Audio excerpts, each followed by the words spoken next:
Ini adalah letusan gunung terdahsyat di dunia yang tercatat dalam sejarah. Suara ledakan gunung itu terdengar hingga sejauh 4.800 km, menimbulkan tsunami besar. Ketinggian gelombang tsunami hingga 40 meter, memakan korban lebih dari 36.000 jiwa. Gunung Krakatau meletus pada 26 Agustus 1883. Debu vulkanik memenuhi atmosfer menghalangi sinar matahari, sehingga dunia gelap selama 2 hari. Bencana ini difilmkan, dikemas secara artistik dan dramatis oleh Sam Miller dan diedarkan oleh BBC London. Marilah kita simak alur cerita film Krakatoa The Last Days.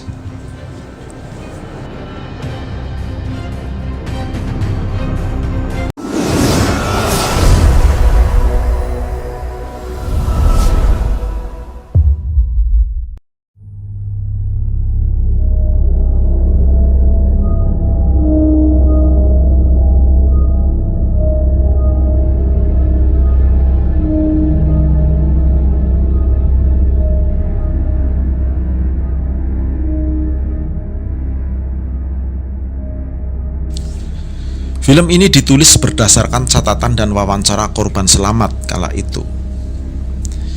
Catatan-catatan itu dikumpulkan oleh seorang ilmuwan Belanda, yaitu Roger Verbeek, yang juga sebagai saksi mata peristiwa itu.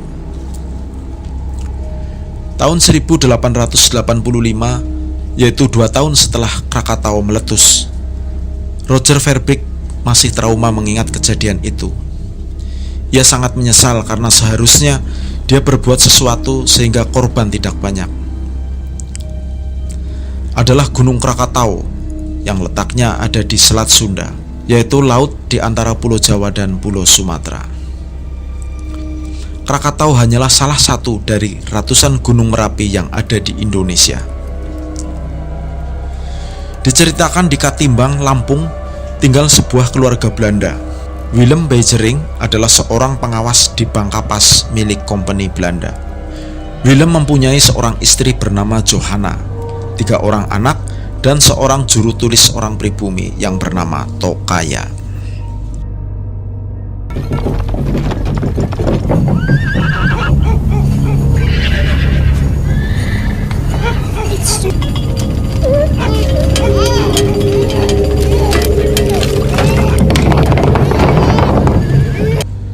Gempa bumi sering terjadi, bahkan sudah terjadi berbulan-bulan. Johanna cemas dan khawatir karena gempa sering terjadi. Johanna mencoba mengajak Willem untuk mencari tempat yang lebih aman, ke Batavia misalnya. Namun Willem menolak dengan alasan ia tidak bisa meninggalkan bank kapas.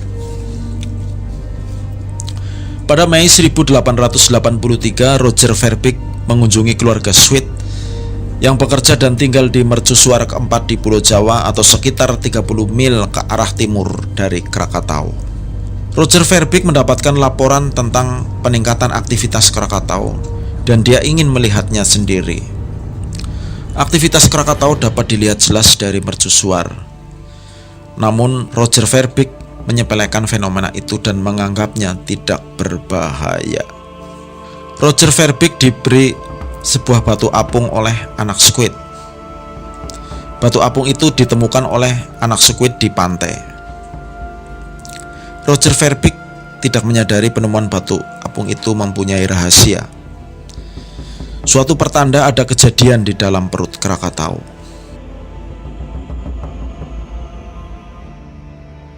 Pada 20 Mei untuk pertama kalinya Krakatau mengeluarkan asap yang sangat banyak.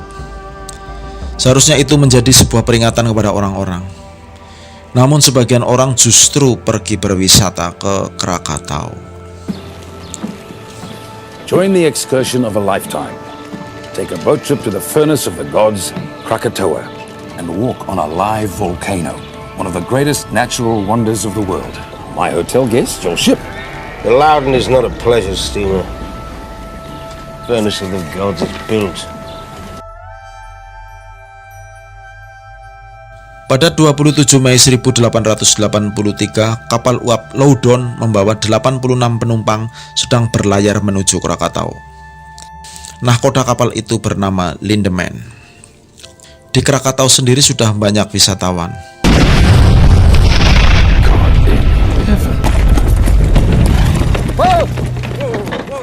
Tiba-tiba terjadi letusan di Krakatau. Roger Verbeek terkejut. Ia sedang berada di kereta kuda dalam perjalanan menuju kota Buitenzorg di Jawa. Krakatau terus meledak, menyampaikan isyarat. Jauh di dalam perut bumi, magma selalu bergerak mencari jalan keluar. Hanya soal waktu saja kapan magma itu akan dimutahkan. Kapal Loudon berusaha menjemput wisatawan yang masih di Krakatau. Roger Verbeek sampai di Buitenzorg. Ia mencoba membandingkan batu apung dari Krakatau dengan batu apung dari letusan Gunung Tambora. Ia mencoba mencari petunjuk dari batu apung itu. So it's just a couple of vents. You mean Krakatoa will be the size of Tambora? I don't know what it means. I just don't know. Sepanjang Mei hingga Juni, kawah Krakatau terus mengeluarkan asap. Asapnya menimbulkan warna biru dan hijau jika terkena sinar matahari. Asap dianggap tidak berbahaya oleh penduduk. Kehidupan pun berjalan seperti biasanya. Suatu hari Johanna ditanya oleh pemerintah Belanda. Gempa semakin parah. Namun Willem tidak mau mendengarkan peringatan dari Johanna. Ia sibuk dengan urusan bisnisnya.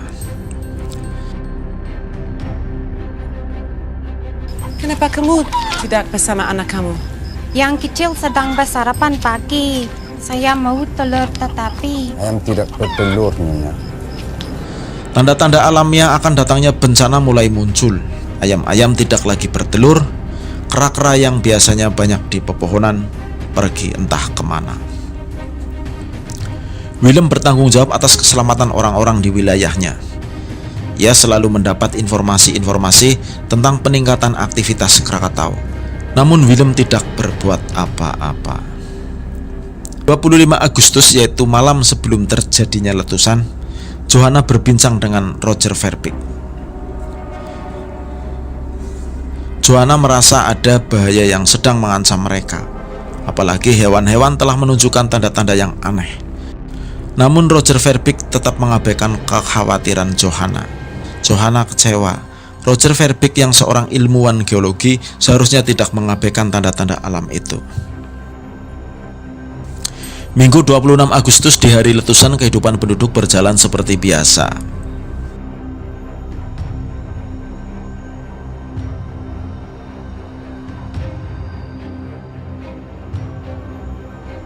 Jam 10 pagi kapal Loudon sedang berlabuh di Anyer untuk mengangkut pekerja Cina atau yang disebut kuli untuk dibawa ke Teluk Betung di Sumatera atau di sebelah utara Krakatau.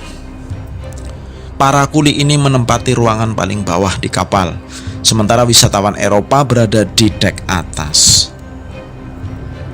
Kapal Loudon berlayar ke Teluk Betung dengan menempuh lintasan yang dekat dengan Krakatau.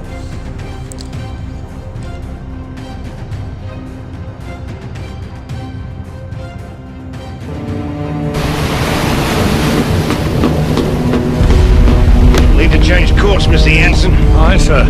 Change course. Take a bearing from Palau Son Yang. Set a course for Lampong Bay.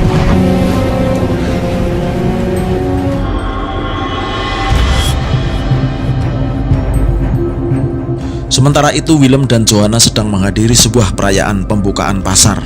Johanna sebenarnya enggan untuk menghadiri acara itu, namun Willem menenangkannya. Johanna mempunyai feeling yang sangat peka bahwa sesuatu yang mengerikan akan terjadi. Benar saja, satu ledakan yang sangat keras terjadi.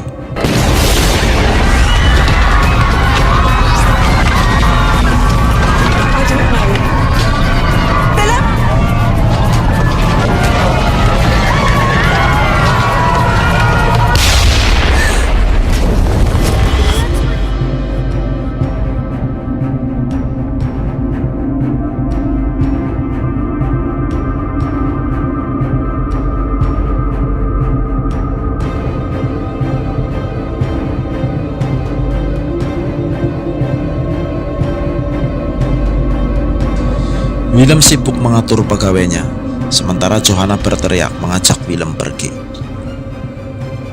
Willem tidak mau pergi. Johanna dan anak-anak disuruh kembali ke rumah. Johanna mencoba membantah karena di rumah tidak aman karena jaraknya hanya 25 mil dari Krakatau.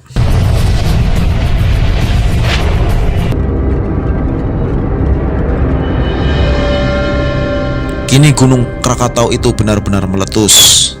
Setiap detik hampir 1 juta meter kubik material abu, batu, dan batu apung dimutahkan oleh Krakatau. Longsoran gunung yang jatuh ke laut menimbulkan pasang surut yang cepat dan tidak terduga. Tokaya, juru tulis Willem, memahami akan datangnya bahaya. Istri dan anaknya dititipkan ke seorang penduduk untuk mencari tempat yang aman. Jam 14.30 Willem, Tokaya, dan sebagian penduduk menyaksikan fenomena yang langka di pantai. Secara tiba-tiba dan cepat air laut surut.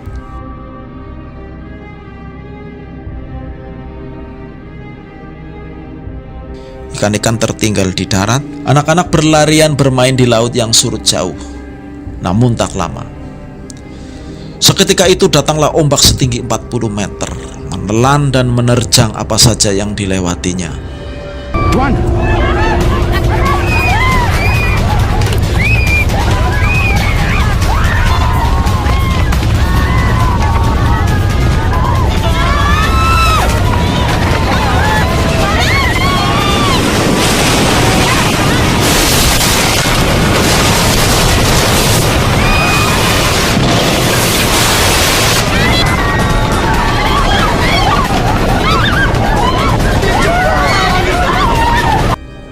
Orang-orang berlarian berhamburan. Gelombang tsunami menghancurkan rumah-rumah penduduk.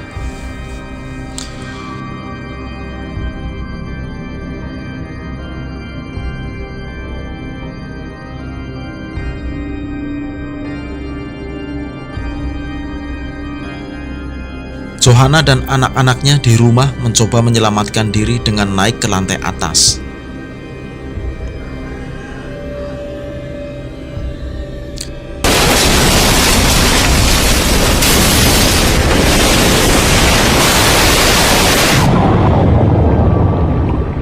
Willem dan Tokaya selamat meskipun tsunami menelannya setinggi pohon kelapa.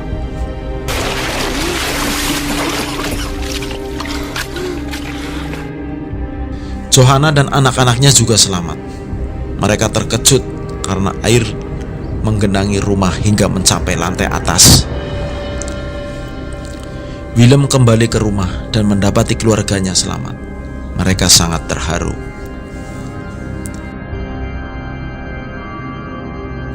Sementara itu di tengah laut kapal Loudon dihujani abu dan batu.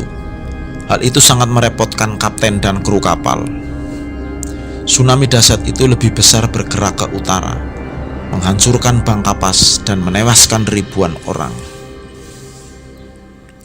Kapal uap Loudon selamat karena posisinya di selatan Krakatau. Keluarga Willem dan Tokaya bergegas mengungsi menuju ke perkebunan bukit yang jaraknya sekitar 5 jam ditempuh dengan jalan kaki.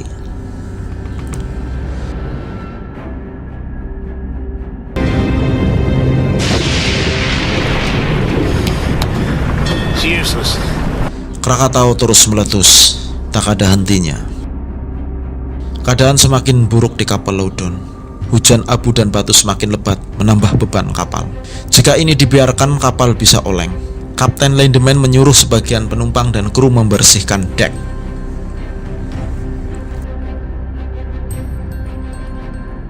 Pada jam 5 pagi, keluarga Willem pergi ke bukit di pantai utara, menjauhi awan abu yang melebar.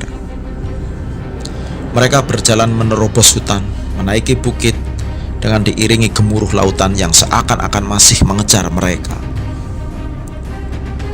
But how the spirit of the mountain broke the land into pieces and sunk into the sea. Roger Verbeek mendengarkan cerita seorang pribumi yang bercerita bahwa penduduk mempunyai banyak cerita tentang gunung itu.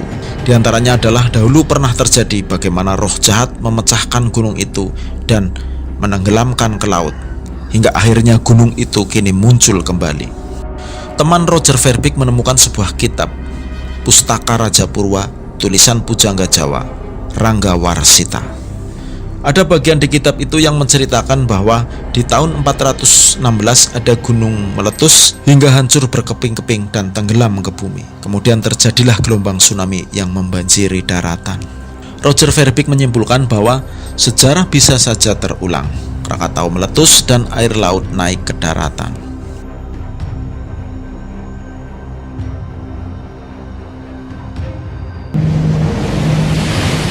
But what we had seen so far was just a big... Di laut, Kapten Lindemann dan penumpang berjuang membersihkan dek dari material letusan Krakatau. Saking lebatnya hujan material sehingga menimbulkan lapisan material di dek kapal semakin tebal. Kapal menjadi oleng.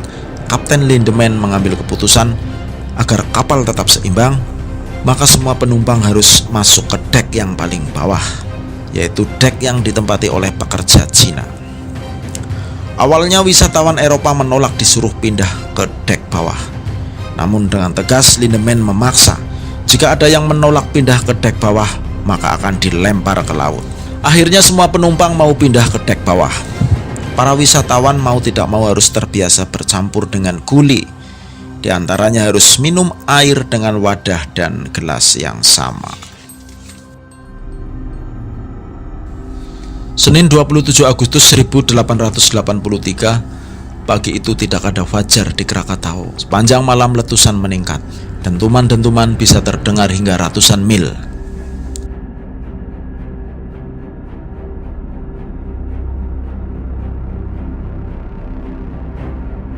Keluarga Beijering atau keluarga Willem sudah berada di perkebunan bukit. Keadaan di sana cukup memprihatinkan. Bayi Johanna tak henti-hentinya menangis karena air susu tidak cukup. Tiba-tiba saja terdengar ledakan yang sangat keras.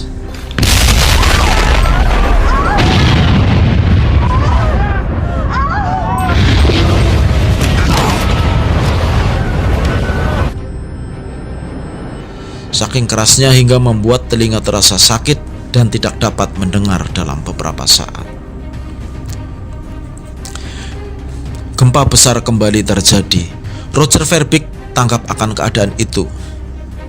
Ia bergegas pergi untuk mengabari penduduk bahwa laut akan naik ke daratan. Setelah meletus 20 jam terus-menerus, dapur magma Krakatau kosong. Ini menimbulkan gunung mulai runtuh.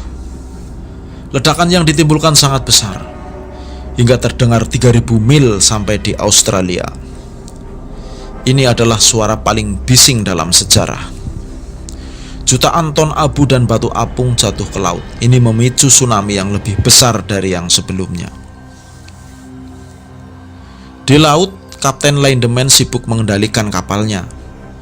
Ia memutuskan untuk memutar kapalnya kembali ke tengah laut, tidak menuju Teluk Betung. Penumpang kapal sangat cemas dan Kapten Lindemann mencoba menjelaskan bahwa pelabuhan Teluk Betung sudah hancur diterjang ombak tsunami.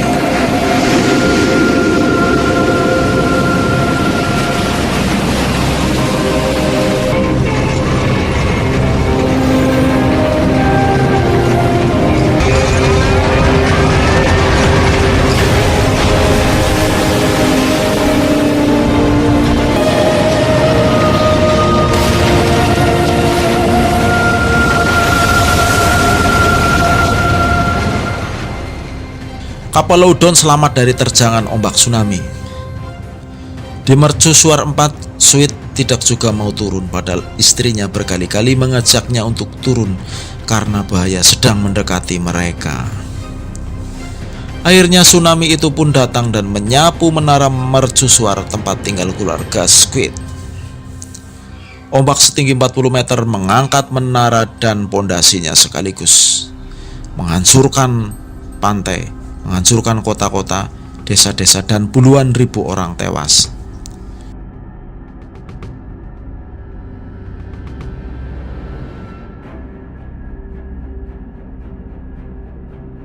Gunung runtuh melepaskan hembusan abu dan batu.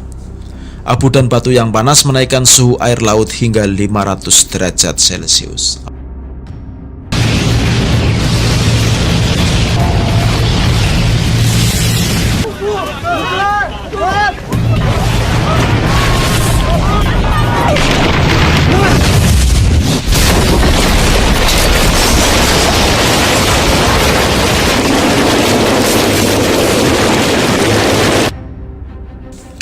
Ombak tsunami juga menerjang di tempat pengungsian keluarga Bejering. Keluarga Bejering selamat, namun bayinya tewas. Keluarga Bejering meninggalkan tempatnya yang hancur. Dari 3.000-an penduduk yang lari ke daratan tinggi, lebih dari 1.000 yang tewas. Mereka menderita luka bakar yang parah karena abu dan batu, dan juga karena tsunami yang membunuhnya. Kapten Lindeman dihadiahi salib emas oleh pemerintah Belanda karena keberaniannya menyelamatkan semua orang yang ada di atas kapal Loudon. Letusan Krakatau menghancurkan 165 desa di pantai, menewaskan lebih dari 36.000 jiwa. Saking banyaknya korban hingga mayat-mayat tidak dikuburkan dengan semestinya. Banyak yang dikumpulkan kemudian dibakar. Pemerintah Belanda memesan 25.000 galon bensin untuk membakar mayat.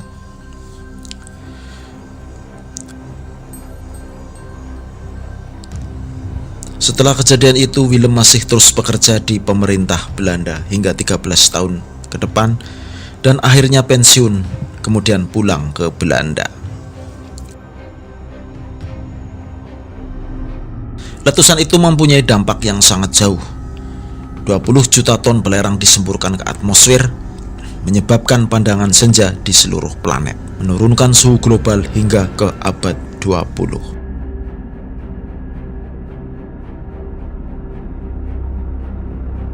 Krakatau itu sendiri nyaris tak tersisa sama sekali. Batu keras 12 mil persegi itu habis di udara selama 40 jam. Secara harfiah, gunung itu telah meledakkan dirinya hingga hancur. Namun di tahun 1927, 300 meter di bawah Selat Sunda, gunung itu kembali meletus. Ini persis seperti yang diramalkan oleh Roger Verbeek dalam tulisannya. Gunung baru akan terbentuk dengan kecepatan 5 meter per tahun. Dan di kemudian hari, gunung yang tumbuh lagi itu disebut Gunung Anak Krakatau. Pemirsa, demikian alur cerita film Krakatau The Last Days yang ditulis dari kisah nyata dari Indonesia. Terima kasih telah menonton dan sampai jumpa di konten berikutnya.